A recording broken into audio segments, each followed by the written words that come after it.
안녕하세요. 배당의 민족입니다. 2024년 배당금이 대부분 확정이 되고 배당 기준일이 지나가면서 배당락을 보이는 기업들이 많이 보이는 요즘입니다. 투자를 고려하고 있는 기업들이 배당락일에 많이 빠지면 투자를 해야지라고 생각을 하셨다가도 생각보다 많이 안 빠져서 투자를 망설이고 계시는 분들이 계시리라 생각됩니다. 아니면 반대로 배당락이 생각보다 많이 발생하면서 무슨 일이 생긴 건 아닐까 하는 의문이 들어 투자를 보류하고 계신 분들도 계시리라 생각됩니다. 그래서 오늘은 국내 금융주들의 과거 성과를 보면서 어떤 기업이 매력적인지에 대해 간단하게 확인해보는 시간을 가져보겠습니다. 첫 번째는 KB금융입니다. KB금융은 금융지주 중에서 가장 규모가 큰 기업이지만 2024년에 높은 수익률을 보인 기업입니다. 2017년부터의 배당금 지급 내역을 보면 중간에 동결을 보였거나 삭감을 한 적도 있지만 전체적으로 배당 성장을 보이고 있는 것을 확인할 수 있습니다. 2017년에는 주식 가격도 48% 이상 상승하였고 3%의 배당 수익률을 보이면서 51%의 수익률을 안겨준 바 있었습니다. 2018년도에는 20% 이상 주가 하락을 보였고 배당금도 동결되면서 좋지 않았던 모습을 보였었습니다. 2021년에도 좋은 성과를 보였다고 할 수 있고 2022년에는 좋지 않은 모습을 보였었습니다. 이처럼 높은 성과를 보였던 다음 해에는 좋지 않은 성과를 보였던 것을 확인할 수 있습니다. 그럼에도 불구하고 2017년에 KB금융에 투자를 했다고 가정하면 141%의 수익을 얻을 수 있던 모습입니다. KB금융은 과거 평균 4%가 넘는 배당 수익률을 보여왔고 안정적인 배당 성장도 보이고 있는 모습입니다. 또한 주주 친화적인 모습을 보이기 위해 노력하는 모습 등을 비추어 보아 매력적인 기업임에는 틀림이 없다고 할 수 있습니다. 다만 앞에서도 말씀드렸듯이 높은 성과를 보였던 다음 연도에는 좋지 않을 수 있으니 유의하시어 투자를 결정해 보시길 바라겠습니다. 두 번째는 신한지주입니다. 신한지주도 KB금융에 이어서 두 번째로 규모가 큰 금융주라고 할 수 있습니다. KB금융에 비해 상대적으로 변동성이 낮은 모습을 보이고 있음을 확인할 수 있으나 수익률은 기대에 못 미치는 것을 볼 수 있습니다.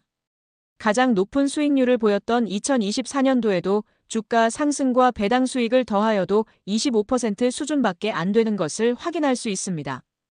2017년도에 투자를 했었다면 2024년까지 37% 수준의 수익률을 얻을 수 있었을 것입니다. 신한지주의 배당금은 2020년을 제외하고 매년 성장하는 모습을 보이고 있으나 배당 성장폭이 낮고 주가 상승을 보이지 못하고 있기 때문에 상대적으로 매력이 떨어진다고 할 수 있습니다. 하지만 주가 움직임이 거의 없기 때문에 적정한 주가 밑에서 적립식으로 꾸준하게 투자를 하면서 배당금을 받을 목적이라면 투자를 고려해봐도 좋을 것 같다는 생각을 가지고는 있습니다. 세 번째는 하나금융지주입니다. 하나금융지주는 2018년을 제외하고는 모두 수익을 얻을 수 있었던 금융주입니다. 2020년과 2022년에는 주가는 하락했으나 높은 배당 수익률을 보이면서 주가 하락분을 상쇄시켰음을 확인할 수 있습니다. 하나금융지주의 배당금도 2020년을 제외하고 꾸준히 성장을 보이고 있으며 주가도 상승하는 모습을 보여주고 있습니다. 2017년도에 하나금융지주에 투자를 했더라면 151%의 수익률을 얻을 수 있었던 모습입니다. 또한 하나금융지주는 2025년부터 분기균 등 배당 도입을 계획하고 있으며 적극적인 자사주 매입 및 소각을 통해 주주 친화적인 모습을 보이기 위해 노력하고 있음을 확인할 수 있습니다. 네 번째는 우리금융지주입니다. 우리금융지주는 다른 금융지주들에 비해 비교적 최근에 상장한 금융주입니다. 또한 상대적으로 한 주당 가격이 저렴하고 높은 배당 수익률을 보이고 있기 때문에 개인 투자자들에게 인기가 높은 금융주라고 할 수 있습니다. 2020년을 제외하고 배당 성장을 보이고 있고 평균 배당 수익률도 상대적으로 높은 편에 속하는 기업입니다. 2019년도에 우리금융지주에 투자를 했었다면 35%의 수익을 기대할 수 있는 모습입니다. 앞에서 확인한 신한지주에 비해서도 낮은 수익이 기대되는 모습이라 과거 성과만 보면 매력이 떨어진다고 할 수 있습니다. 다만 지금까지는 증권사와 보험사가 없었는데 최근 증권사를 인수하고 보험사 인수도 준비 중에 있어서 매력적인 모습을 보일 가능성이 있다고 할 수 있습니다. 우리금융지주도 분기균 등 배당 도입을 계획하고 있고 비과세 배당을 실시하겠다고 공시한 바 있기 때문에 매력적인 기업임에는 틀림이 없다고 할 수 있습니다. 다섯 번째는 JB금융지주입니다. JB금융지주는 과거 압도적으로 높은 성과를 보인 금융주라고 할 수 있습니다. 2017년부터 2024년까지 50%가 넘는 수익률을 보였던 해가 3번이나 있을 정도로 높은 성과를 보인 금융주였습니다. 특히 최근 2년 연속 50%가 넘는 수익률을 보였기 때문에 매력적이었다고 할 수 있습니다. 꾸준하게 배당금을 지급하면서도 배당 성장이 매우 가파른 모습을 보여주고 있고 평균 배당 수익률도 5%를 넘기며 안정과 성장을 두루 갖춘 기업이었다고 할 수 있습니다. 2017년도에 JB금융지주에 투자를 했더라면 258%의 수익률을 얻을 수 있던 모습입니다. 다만 단기적으로 너무 가파른 성장을 보였고 앞으로 적극적인 자사주 매입 및 소각을 보일 경우 최대 주주인 삼양사와 얼라인 파트너스의 지분이 15%를 넘기면서 오버행 이슈가 생길 수 있으니 유의하시어 투자를 결정해 보시길 바라겠습니다. 여섯 번째는 BNK금융지주입니다. BNK금융지주는 들쑥날쑥한 모습을 보였던 금융주라고 할 수 있습니다. 과거의 모습을 보면 2017년부터 상승과 하락을 반복하는 들쑥날쑥한 모습을 보였다고 할 수 있습니다. 2023년부터는 2년 연속 상승하는 모습을 보이면서 변동성을 낮추고 긍정적인 모습을 보였다고도 할 수 있습니다. BNK금융지주는 2020년과 2023년에 배당 삭감을 보였던 적이 있고 주가 변동성도 심했기 때문에 상대적으로 매력이 떨어졌다고 할 수 있습니다. 또한 2017년도에 BNK금융지주에 투자를 했더라면 60%의 수익률밖에 얻지 못했기 때문에 상대적으로 매력이 떨어졌던 모습이었습니다. 2025년도에는 견조한 수익 시현이 예상되고 PF 충당금 감소 전망으로 긍정적인 평가를 하는 모습들이 나타나고 있지만 개인적으로 아직은 조금 불안하다고 생각하는 기업입니다. 일곱 번째는 DGB금융지주입니다. DGB금융지주는 2024년도에 유일하게 주가 하락을 보인 금융주라고 할 수 있습니다. 꾸준한 배당금을 지급하고는 있지만 2020년과 2023년, 2024년도에 배당 삭감을 보이며 배당 안정성이 낮은 모습을 보여왔다고 할 수 있습니다.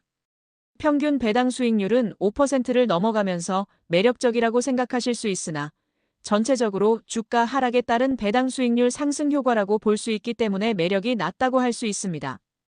2017년도에 DGB금융지주에 투자를 했더라면 24%의 수익밖에 얻지 못한 모습입니다.